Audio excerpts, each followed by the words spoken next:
জানেন এটার যে মাস্টার মাইন্ড এবং এটার যে বেনিফিশিয়ারি এবং এটার যে এক্সিকিউশনের যে টিমের যে প্রধান তারা সকলেই কিন্তু বাংলাদেশি।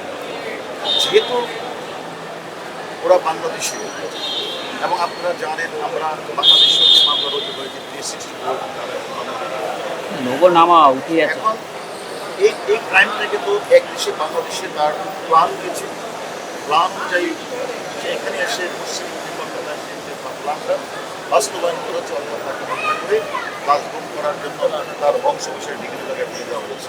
এখন আমাদের মূল কাজটা হচ্ছে ক্রিমিনাল প্রসিডিউর অনুযায়ী অপরাধের যেখান থেকে শুরু হয় এবং সেখান থেকে শেষ হয় সেই হিসাবে তদন্তকারী দলকে দুটি স্থানেই পরিদর্শন করতে হবে।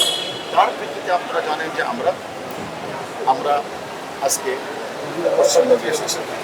আমরা একজন গুরুত্বপূর্ণ আসামি যে এক্সিকিউশনের কাজটি করেছেন পশ্চিমবাংলার কমিউনিস্ট পার্টির নেতা সেগুলো বিশ্বাস এখানে আমনুল্লাহ নাম করে এখানে এসেছেন। তার কাছে আমরা অনেক তথ্য পেয়েছি, এমনকি আপনাদের কলকাতা পুলিশ এবং আমাদের বাংলাদেশ পুলিশ আমরা দুই পক্ষে কিন্তু আমরা অনেক তথ্য আমরা আদান প্রদান করেছি। আমরা মনে করি এই কলকাতা পুলিশের কাছে আমরা এসেছি, আমরা তাদের কাছে সহযোগিতা চাইব। ওই যে আমাদের দেশের আসামি যে কথাগুলি বলেছেন যে কোথায় সিসিটিভি ফুটেজগুলিতে সে কোন কোন স্থানে দিচ্ছেন এগুলি একটু আমরা জাস্ট বাছাই করবো। স্থলে গিয়ে সেটা আমার এই দেশের পুলিশের সহযোগিতার মাধ্যমে আমরা মনে করি হত্যাকারীদের যে ওই যে কথাটা বলছেন অ্যাকচুয়ালি প্রকৃত মধ্যে সেটা আমরা বুঝে পারি। আমাদের বাংলাদেশের আসামি এবং এখানকার আসামি আমরা হোয়াটসঅ্যাপের মাধ্যমে ভিডিও কলের মাধ্যমে আমরা অনেক কথা বলেছি, ওখানে বক্তব্য আমরা করেছি।